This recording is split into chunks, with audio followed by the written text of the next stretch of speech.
Worries.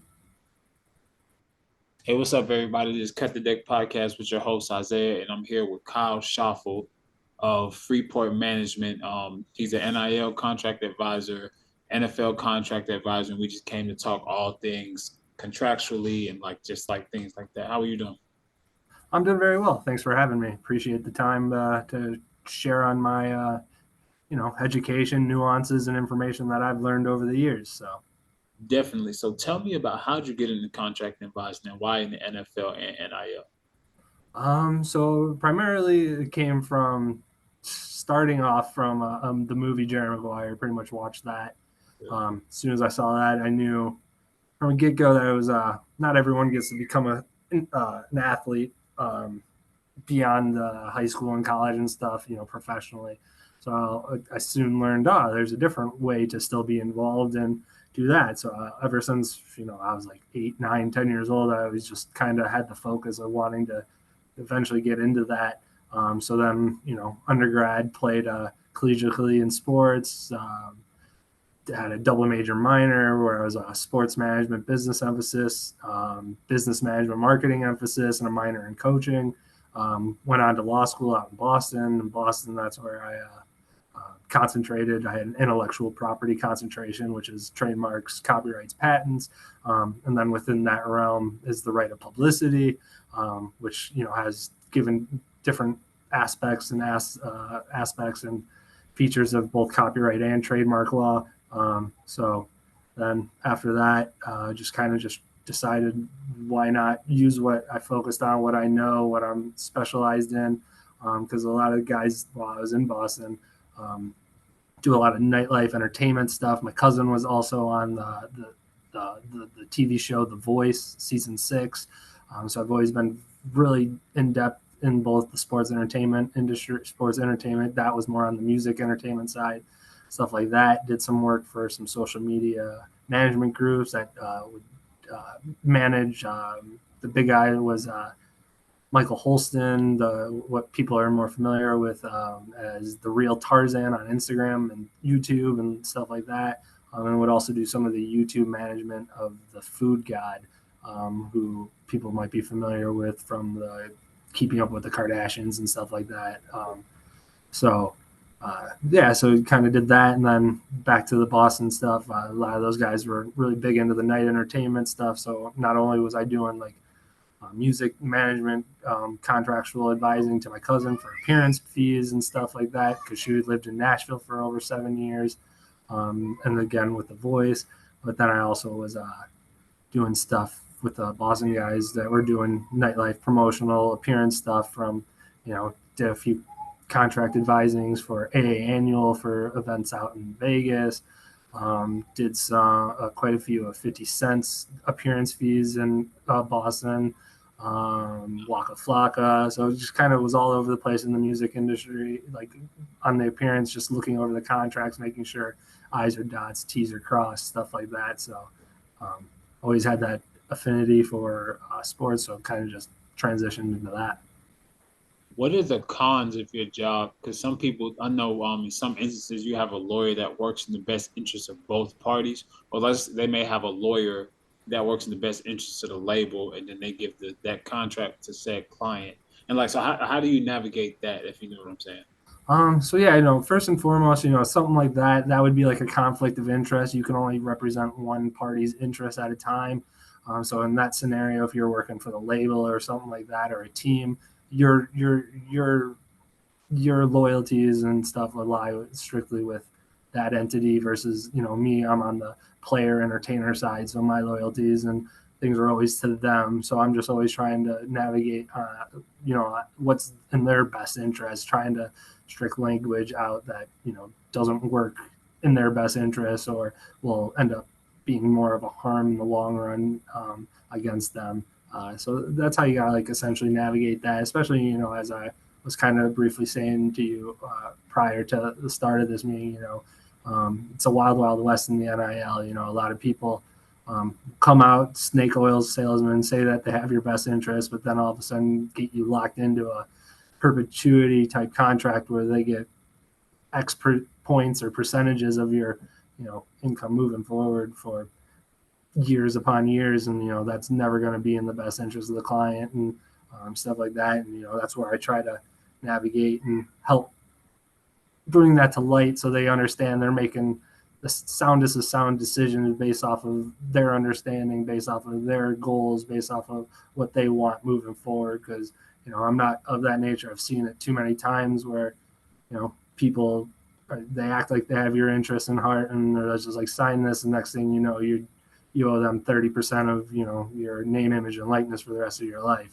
And especially in the music industry, especially with those front ended loaded contracts where they're trying to recoup after you get the money up front for those different records and stuff, and you'll never recoup. Or the way accounting is and stats, you could always make it impossible that even no matter how many records you sell, you'll never be able to fully recoup that money. So you're always going to owe the record company something. So really, you're just forever working on your upfront advance and stuff like that.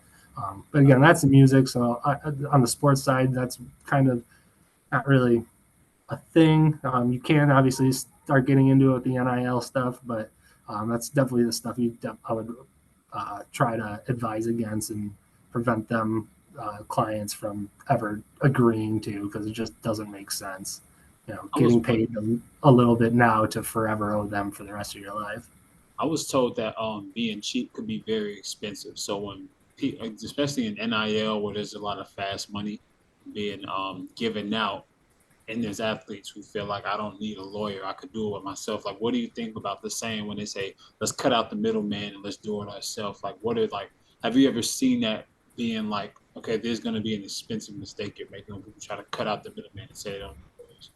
I would definitely always advise, at worst case scenario, especially in my scenario, a lot of the times I'll do that NIL looking over stuff for free or at a very minimum cost, because I'm just hoping to create those value in me that, I'll do a solid by you, because there's so much money to be made out there in this world today. I don't need to be nickel and diming every piece of it. We can all make money together. So as usually I like to do that on the free end. Like, I'll gladly look over, make sure it has your best interest. Just when you go pro, especially in the football realm, that you use me and my services, and allow me to negotiate those contracts, your playing contract and stuff like that, and then then some other deals that I have beyond the professional playing realm. But yeah, going back to your original question, I definitely would suggest, you always need to have someone that you trust or that understands, look it over, because it's so easy to, get bit in the long run, especially this the old saying, you don't know what you don't know. So it's like, I live and die in contracts. I love contractual writing. It's very linguistic. It's very verbiage. And if you're not familiar, you just don't know. And, a misplacement of a comma can alter an entire contract, so, and these contracts sometimes, right here in front of me, I have a 20-page contract.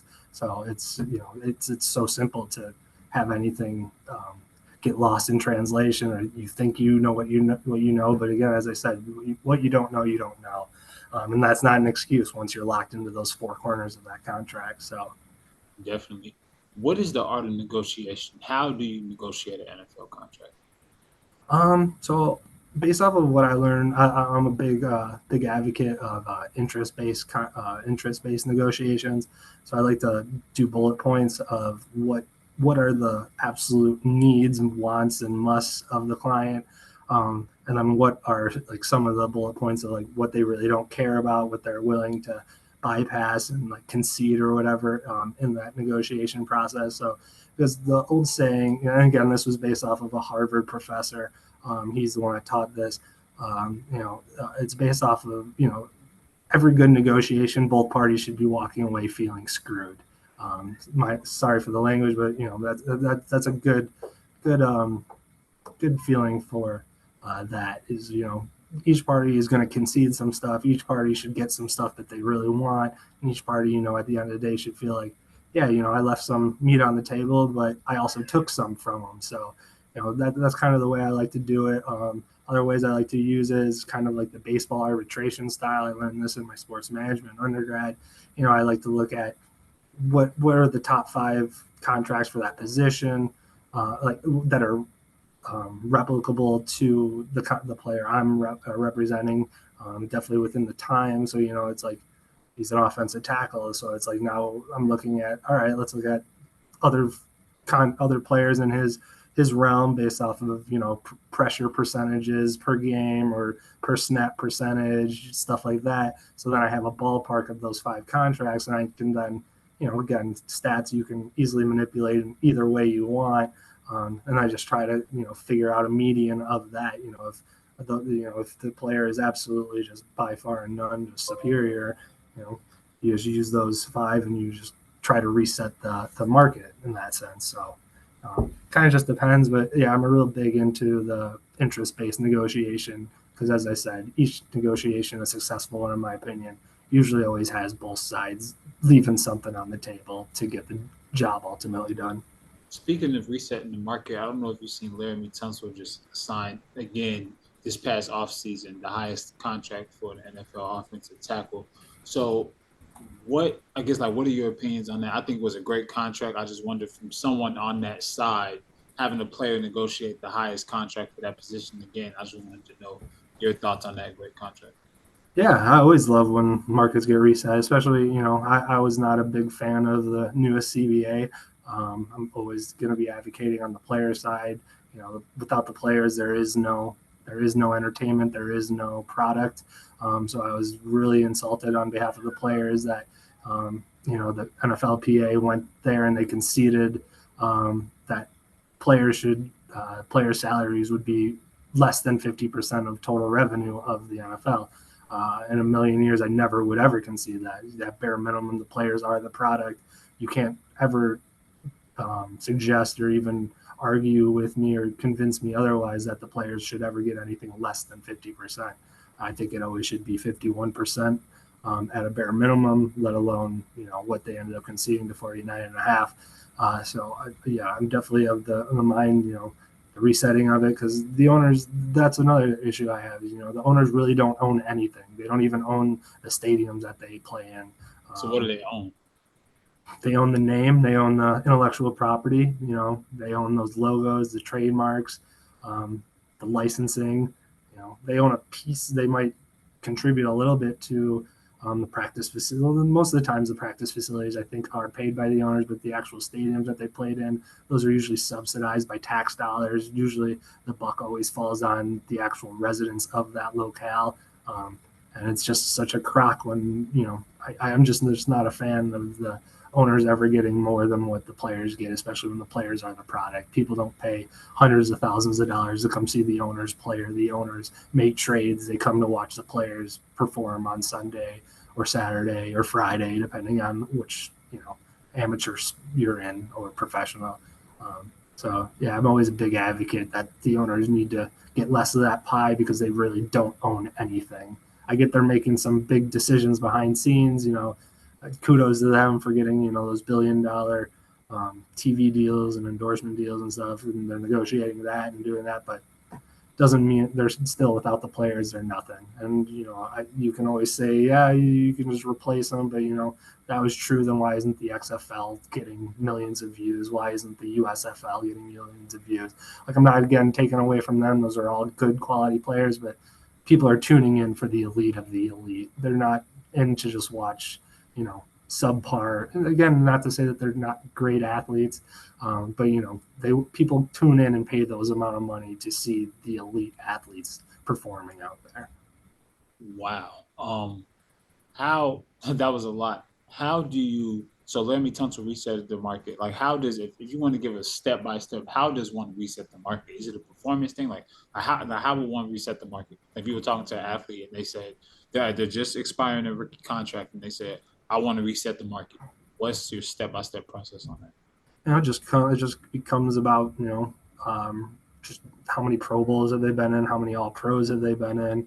Again, back to the kind of the baseball arbitration, looking at their stats and see how they compare to everyone in their market. And when you're just by far none the best at that position, there's no real reason to not reset it. Or even again, if you aren't necessarily the top number one, but the 1, 2, and 3 above you just signed a deal the year before, and because salary cap every year is increasing, it makes sense that you would then jump over them. You just keep that trend going, because the owners and the league itself is getting more money every year. So why wouldn't the players then get as well? So what about for the players that impact winning, but statistically they don't have these big? Now we see it in basketball, like I don't know if you like Josh Hart from the New York Knicks. He's averaged 9 points over his career. Well, I want to say this past season, but he just got a $81 million contract, as opposed to someone averaging more points and they've got like substantially less. So how do you negotiate for players that don't have the statistical allure, but they impact winning? Could just you could bring in jersey sales. You could bring in publicity type stuff, different things like that. That they're big in the limelight. People are coming to show up and getting paid turnstile to see them and things like that. So it just makes sense. It's all about just finding value where you think you have a negotiation standpoint where you think you can create value on behalf of your player and go with it. And again, doesn't necessarily mean the other side's going to buy it, but it's just kind of weird, especially in the NBA, because they're getting those now $1 billion what do you call it, TV deals, but their roster sizes are 15 to 20 versus the NFL is 53-man regular day roster plus 16 to 20 practice squatters. So that the $1 billion, that pie is divvied up a lot more. So the NBA right now, their contracts are getting wild. It's almost like monopoly money. It feels like seeing these guys, because I'm a Bulls fan, so watching like Zach LaVine, everyone thought that was an anomaly, albatross of a contract at the time. But again, now you're seeing guys making $40 million a year, and you're like, at 26, 32 doesn't seem that bad now. And again, you have some sixth man, seventh man, fifth man on the squad making more than some teams all star and stuff. So that's a wild west, and I'm not overly in that avenue, so I can't overly talk about that. But that's kind of the gist and feel that I'm getting for it. So when a player, I know you talked about when a player has less statistics but they impact winning, you could say like the publicity. Like how does one measure that? Like when if you said this client has people coming in the arena to see him, he affects your ticket sales. Like how could you quantify? How can you measure that, and how could you quantify that? If they say show me proof that they're coming to see him. Yeah, you can, do Google Analytics, seeing how many times that person's name's getting Googled, how many times they're showing up in search engines, stuff like that. Jersey sales, um, just both on the TV, is ESPN, is Fox Sports News, are they talking about that player? Because I'm definitely of the sense, as long as you're not in jail, all press is good press. So even if they're just most recently was that Steve Smith and Jerry Jeudy going at it, Jerry Jeudy's name is in the limelight, no matter how bad his play on the field has been or how his statistics aren't showing up. People are still know his name, household name, things like that. So it's all part of your potential negotiation strategy and tactic, what you're able and wanting to do.